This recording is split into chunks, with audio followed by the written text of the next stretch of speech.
Labyrinths is brought to you by Knox Robinson Productions. Please consider becoming a patron. For as little as $5 a month, you can listen to Labyrinths ad-free. Visit patreon.com/Knox Robinson to learn more. Okay, so here's my beef. I am consistently finding from stories that I hear after coming home from prison that my own family, as I was going through the whole prison thing, they were like, of all the people in this family to go to prison, Amanda, who tucked herself into bed at night and always played by the rules and never told a lie, of all the people who never had any trouble, Amanda went to prison when, my sister could say, I would get into fights with other girls in my school, or my dad would be like, you know what I was doing in college. And I'm discovering that the same is true about the man I love. So this week in Labyrinths, we're going to discuss your crimes. My crimes? Your criminal background, my love. They're minor. I'm mostly a good kid. Feeling lost? Then you're in the right place. We're still working hard on developing Season 2. But in the meantime, we've got another fascinating bonus episode of Labyrinths.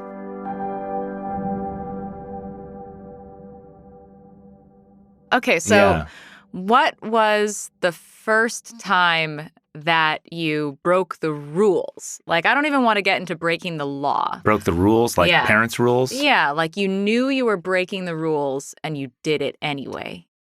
Well, there was that time when I took a Sharpie and wrote, I hate you on my parents' bedroom wall when I was about 7. Harsh. That was definitely rule breaking, and it was mean. Did you know the impact? Painted impact? over it, and and they couldn't make it disappear. It just shows through the paint. I was a decade wondering later. If you knew the impact of a Sharpie, because Sharpies are notorious. I didn't know the impact of a Sharpie, nor did I have any way to fathom the impact emotionally that would have on my parents. I don't even remember what I was upset about. It was like they wouldn't let me go to the water park or something, something stupid and entitled, Right. The first time that I remember having to make a serious apology was when I found this picture of my younger brother. I was about 12 and he was about 8.5 or so when I found this picture. And in the picture, he was 2. And he was naked. And he was doing this superhero pose with one arm sort of extended upright and the other stretching out behind him with a leg stretched forward in this kind of triumphant, I'm here to save the day sort of pose. Oh, and how his little sweet. ding-a-ling just kind of sitting there between his legs, totally naked, totally oblivious in that photo. In a beautiful toddler-like fashion. Yeah. And I just thought it was the funniest thing. And he was very embarrassed by it. And I was logically, I was thinking, well, there's nothing for you to be embarrassed by. You're like a baby here. Who cares if you can see your little ding-a-ling? But it embarrassed him. Unfortunately for him, he could not reach as high as my arms could hold that picture. So Cruel. I went around to all the neighborhood kids and showed them this photo of Kyle and said, look at him. It's so funny. And he was leaping and jumping and trying to snatch it out of my hands. And I thought it was just the funniest thing. And it made him cry and it crushed him. Do you think that any part of you knew that the fact that it would be embarrassing to him was part of what made it funny to you? Probably. And were you unaffected by his pleas for mercy? In the moment, if anything, those pleas for mercy were what fueled me to do it. God, you're just My parents gave me a talking to and you're a monster. Told me how much I'd hurt my brother. And I remember feeling really bad about it. I drafted an apology letter. I wrote it out and delivered him this handwritten note. It was the first time I had written an apology. Let's see. One other thing I did to my brother, I had these handcuffs, kids' handcuffs. And so I got up one morning and I think we still had bunk beds. I got out of bed. He was in the bottom bunk. I handcuffed him to the bunk, did my thing, hopped on the bus and left. And then my parents got up like, come on, Kyle, time to get ready for school. And discovered that he was handcuffed to the bed and I had the keys. So were they able to get him Yeah, I mean, you loose? can do it with a paper clip if you spend 5 minutes, It wasn't the most horrible inconvenience. And he loves you so much Yeah, to well. this day. So can we talk about your crimes now? Yes. Do you remember the first time you broke the law? So the first actual law breaking was probably shoplifting.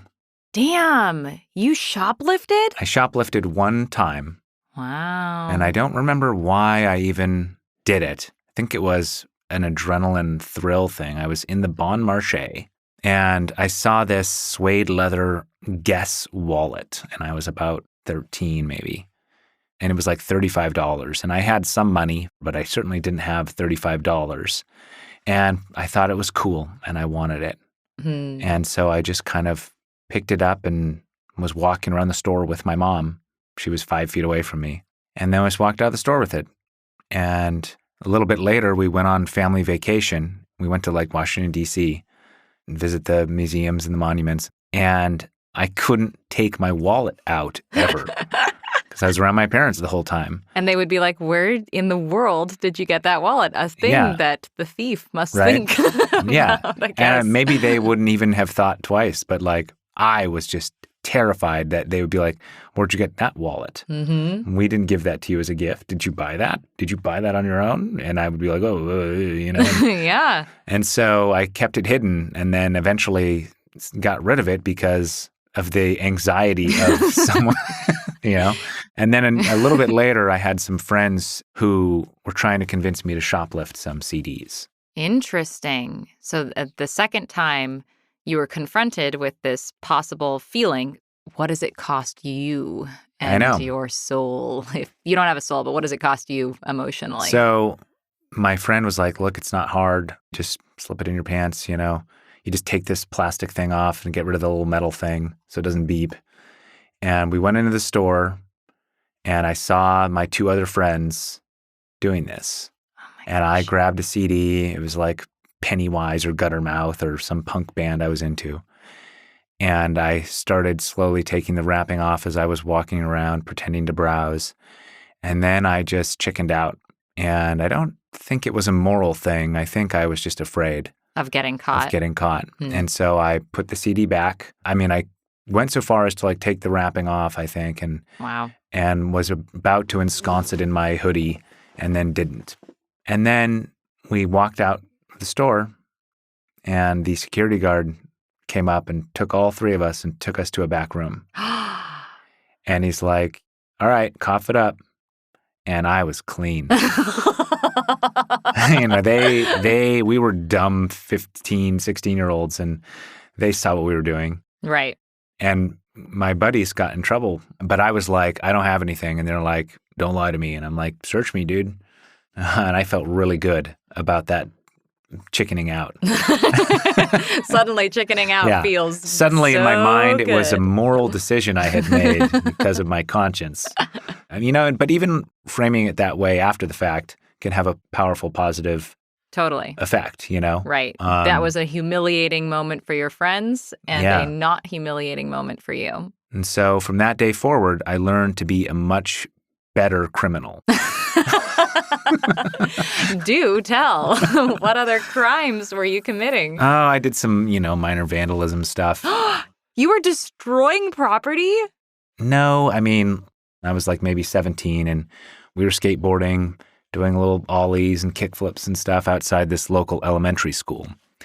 And it's the summer. No one's there. The school is closed down. Mm-hmm. And it's got all these great little steps and stuff for us to jump around and flip our skateboards on. And this neighbor guy who lives next door to the elementary school came out and started shaking his fist at us and telling us he's going to call the police and chase us off because we're not supposed to be there. Okay, so he's being a grumpy old grouch. Yeah, being a grumpy old grouch. And we're like, fuck you, buddy. So he came back at 2 a.m. that night and, we went to the 24-hour Safeway with like 8 packs of eggs. And the poor Safeway clerk has to like check us out. Yeah, knowing full well. Do you have an ID for these Yes, eggs? and we're just like, we're making a big omelet. On this man's house. Yeah. Okay, so, that was technically a crime. So you should be chiming in if ever it's true, but I'm assuming you never shoplifted. I've never shoplifted. Did you ever TP or egg someone's house? So the most that I've done in that regard is I was on a soccer team, and the soccer team was a premier soccer team. It's a children's soccer team, but premier. So we were playing all year round.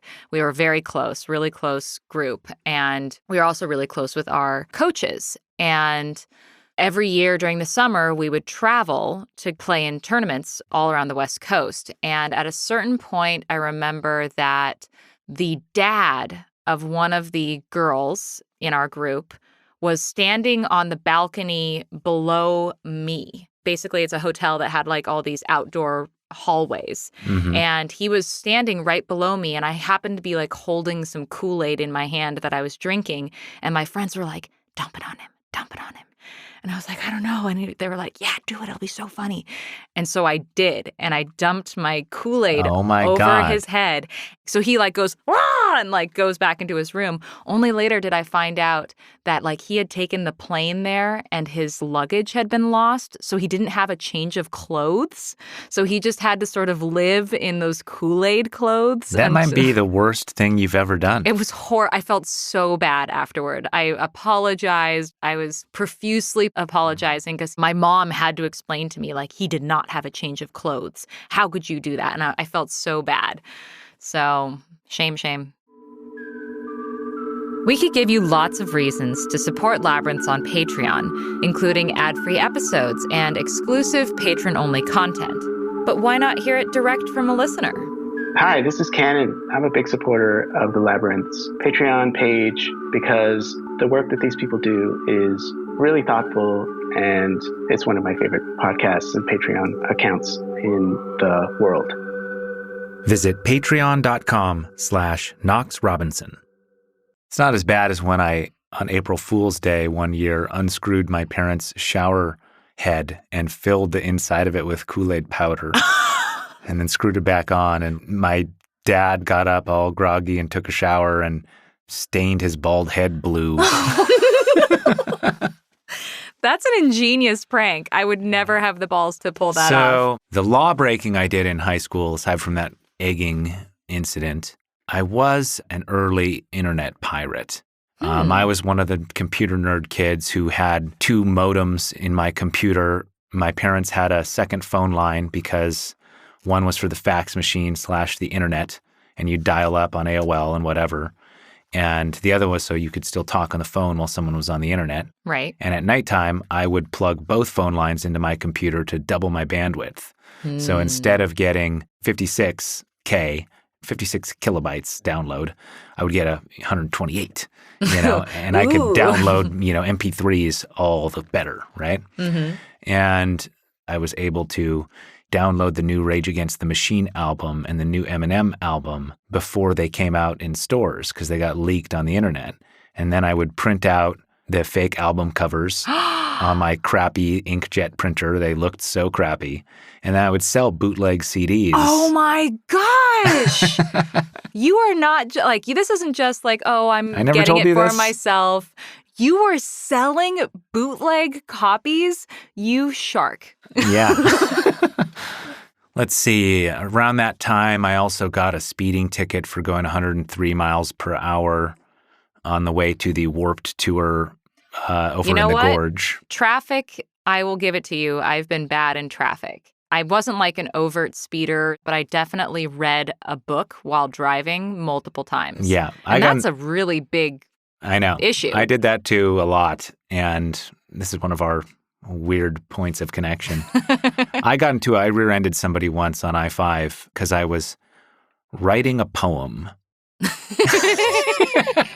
And I had this, I saw the sunlight crest over a building in a beautiful way, and a line popped into my head, and I just had to write it down for this poem that I was composing in my head.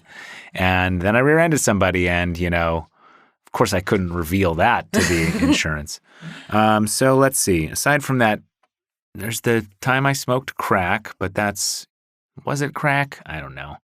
I mean, the fact that you don't know what it was reveals the criminal intent behind it. You smoked something. What did you think you were smoking? I cannibalized this into a fictional moment in my first book with Gavin, War of the Encyclopedists. There's a scene where one of the characters does this, available wherever you find books. And it's basically just ripped straight from reality, which is we tried to buy cocaine from somebody when we were 23 on the street, and we were trying to chop it up into lines to snort it, and it wasn't happening the way we had been able to do so with cocaine before. And it's not like we were cokeheads. I had done cocaine a number of times, but I wasn't like an expert on cocaine. And so I thought, crap, did we accidentally buy crack? These are sort of more crystally rocks than a powder. Right. So I called up my resident drug user friend.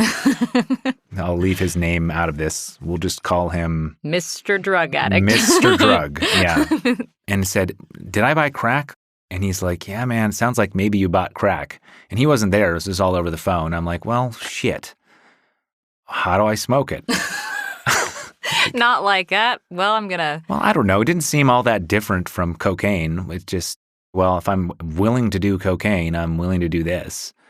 And so he's like, well, find a light bulb, use a knife, and cut off the metal nub, which doesn't sound like it would work. You think you'd shatter the glass, right. But it does work. It does. So cut that off, and then you put salt inside and you shake it all around, and that white coating on the inside of the bulb gets rubbed off by the salt. Mr. Drug knew how to do all this. And then you end up with a clear bulb if you didn't have a clear one before. Then you just take a Bic pen, take the ends off until you have a hollow tube. Okay. If you don't have a straw.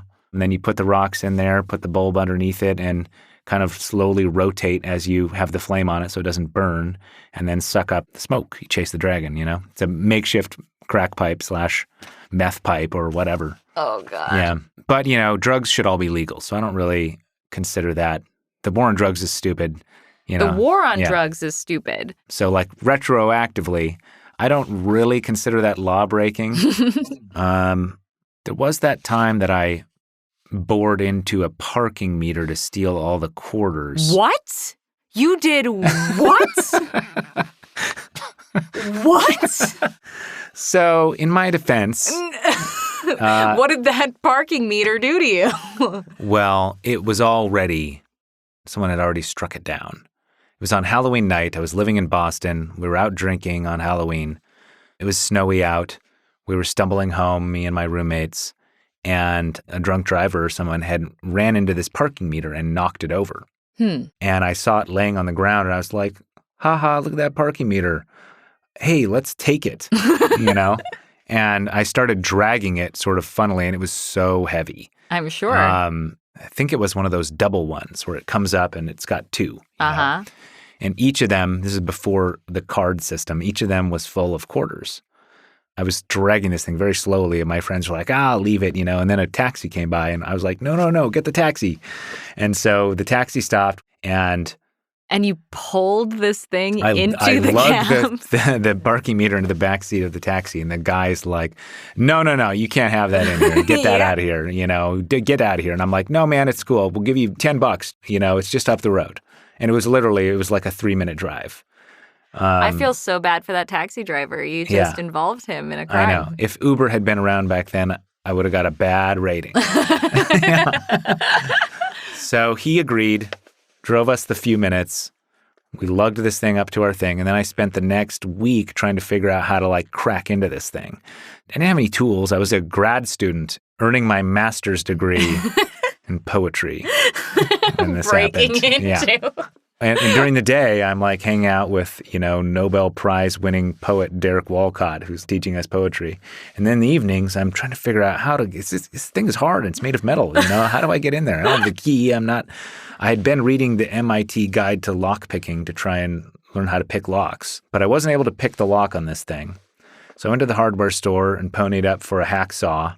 Wow. And the metal was thick and hard. Yeah. And when I got through the metal a little bit, after like really tiring my muscles out, I realized there's a plastic drum inside the metal where all the coins live. And I couldn't get that thing out. I thought I could just sort of cut a little hole in the metal Right. and shake, And then just shake shake it out, yeah. But no, I had to also cut a hole in the inner plastic drum. And the metal was so hard that to cut all the way through it, all this metal dust was coming up, and I was breathing it in. It was making me sick. So then I tried getting a coat hanger really hot on the stove, sticking it in through the hole I'd made in the metal and trying to make a hole in the plastic. And that gave me fumes and headaches. And ultimately, with the tools I ended up buying at the hardware store, not counting the value of my own time, I got something like $40-50 out of it in quarters. And I paid like $25 in like tools. So it was like a $15 profit after all that work. After all the fumes and the dust. A $15, profit theft from the city of Boston. And then you had a parking meter corpse to deal with. I know. And so I was terrified of getting caught for this parking meter thing. And so I got alcohol and I put gloves on and I swabbed the whole thing down to remove any fingerprints. And I dragged it up to the roof of my roommate and we wiped it clean and then just tossed it into an alleyway where it clunked and then just left it there for someone to find. Wow. So, that story's fictional if anyone is a Boston policeman. What a good fictional story. And yet, you're the one who went to prison. Yeah. So, I'm not that bad of a criminal. I think those are the extent of my crimes. You got some crimes below your belt. I'm sure many of our listeners have worse crimes. And in fact, if you're listening, you can hit us up on Twitter. I'm at ManUnderBridge. I'm at Amanda Knox. And we'd love to hear about your crimes. And we're not narcs.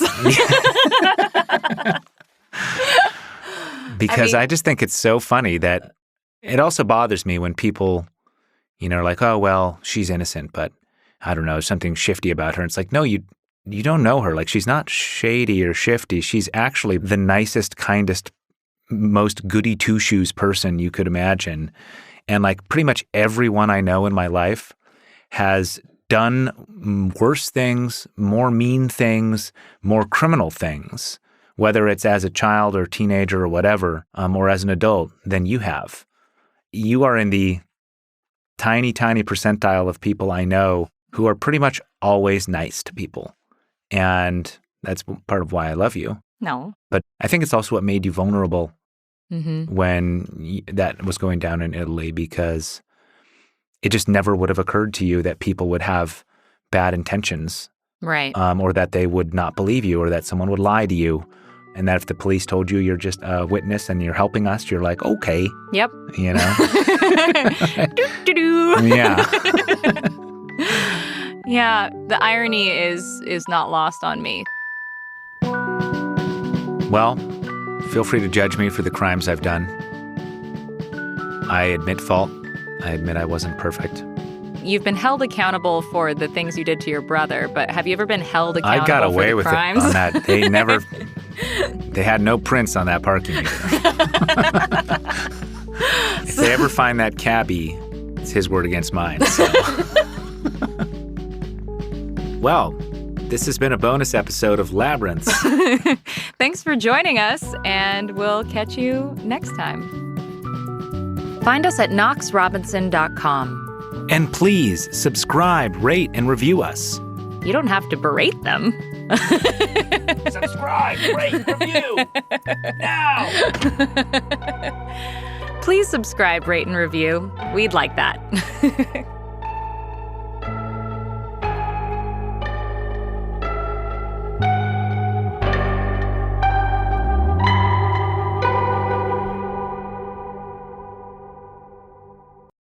In the Labyrinths podcast system, the listener is serenaded by two separate but equally important hosts, Amanda Knox, who brings authenticity and empathy, and Christopher Robinson, who brings intellectual curiosity.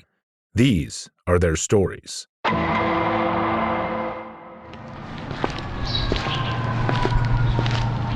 What do you think, Knox?